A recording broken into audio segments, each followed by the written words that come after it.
Русский язык мой родной. Я родилась и выросла в России, училась в городе Казани. Я очень люблю говорить на русском. Это язык чувств, выражений. Of course, I can speak English. I started learning English at the school.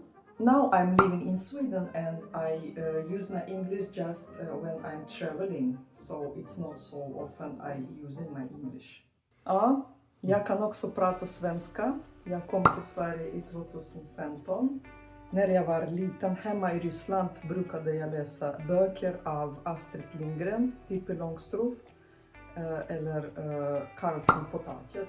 Så jag aldrig tänkt att jag skulle åka till Sverige någon gång. Och jag brukar läsa svenska böcker för att utveckla mitt språk. Också jag kollar Netflix med svensk text.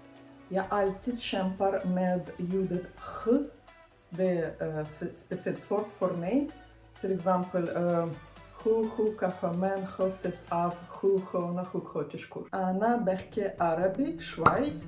Ana ma bedir bektop au okra. Bes ana befham kishi. Meselen хмар, хакир, аждат, атта.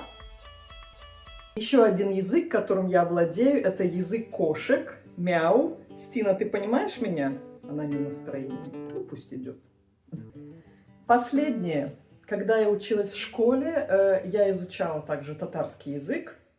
Татарский язык, государственный язык в Татарстане. Я многое забыла, но могу сказать «Исенмесес», здравствуйте, и «Саубылгыс кадрле иптешлер».